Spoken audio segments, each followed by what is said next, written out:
Good morning. It is the middle of March here in St. George, Utah. And behind me is an O. Henry peach. O. Henry. Look at that thing. It's flowering. It's freaking awesome. So I wanted to show you a couple of the trees that are flowering already in March and kind of the setup that I have going on currently. Just kind of a quick little tour in the orchard. So this is the O. Henry. Got lots of flowers on it, which is great. This is the third year that it has been planted here. We even got some peaches last year. Not a ton. I made these nice little plates. So I know which tree I'm looking at. But this is an O. Henry. If we shift off to the left here, this is the red globe peach. This is the second year it has been placed in. It struggled the first year. It didn't grow very much. But we got tons of little bugs that are flying around here. And these guys in the desert seem to be the pollinators, or maybe they're thrips, and they're going to destroy the fruit. But either way, I'm going to spray some spinosad on there so that the fruit, which is an organic spray, keeps those thrips off of the fruit so that they will grow. And then over here we have the Babcock Peach.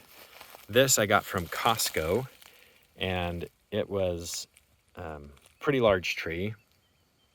This is the second year it's been, no, this is the first full year it's been planted here. But I should get some good fruit on it. And this is the Babcock, but look at what happened last year. I got a bunch of issues with some bugs going up in there. So I'm gonna re-whitewash that so that it's protected. This is the Asian pear. I don't know what type of Asian pear it actually is. I wish I did, but look at those buds. Man, it's freaking awesome. This guy has produced, this is the 5th year it's been here, and it has produced every single year. And the fruit has been relatively small, but really good tasting. That crunchy sound is the mulch that I have on the ground. That stuff is awesome. I'm about 4 or 5 inches deep in it, and I have it everywhere so that the soil can be conditioned and get better. This is the Santa Rosa Plum. No flowers, but it does have some growth and it's growing really good. This is the first year. It's already 6 feet tall.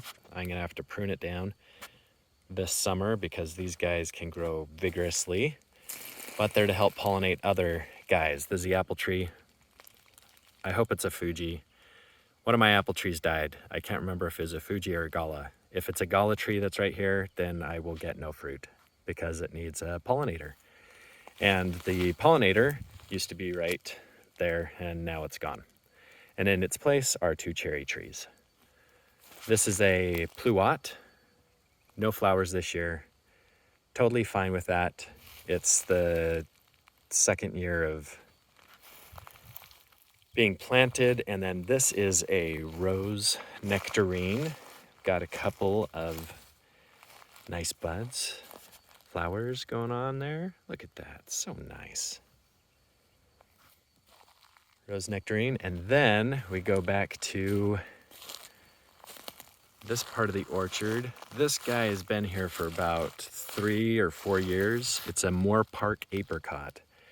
And this is the largest amount of flowers I've seen on this tree. The last couple years, it's really kind of struggled. We got a couple of fruit on it, but this year it looks like we're gonna get some really good fruit set. And then this is the Tilton apricot. We had rabbits before I put the fence up. It's a nice little fence. Before I put the fence up, rabbits came in and they just devoured the trunk. So that is the old trunk. And here was still above the graft, and this started growing above the graft. So I know that it's a true apricot. I just let it grow. You can see, look at those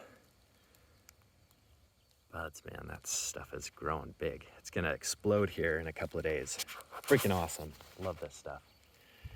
And then over here, this is a newly planted Pluot tree. This is my combination tree. Had some good flowers on it. I don't want it to fruit, so if I do get fruit set, I'm gonna just take it off, but it has 4 different varieties. Each limb is a different variety. There's Dapple Dandy, King Supreme, Queen Supreme, and then I'm probably not even saying any of this right. But anyways, 4 different varieties on there, which I'm pretty excited about. Want to get those. Everything else is relatively dormant. I'm gonna make a video on planting some Pluaries. I have them back there. The Pluaries that I got in California. I'll make a video on how to plant those from Gary from Laguna Hills Nursery. He's the owner, and I bought those 3 Pluaries from him just the other day, and then I'm gonna plant them, and he had some good advice on how to plant those because he changed the soil out, and I'll talk about that later. But I just wanted to show all of you the flowering on all these guys, and then I have back here my mason bee nest. I got 20 of them. They've been in there for a couple weeks. I've had like 5 or 6 come out of the cocoons, and so I bought more to put in there because I don't know if they are flying away or if they're actually nesting in there. So we'll see what's going on. But that's the quick little tour of the current trees that are blossoming, and hopefully things will go well and we'll get lots of fruit this year. I'm pretty excited. Hopefully you are too. Party on.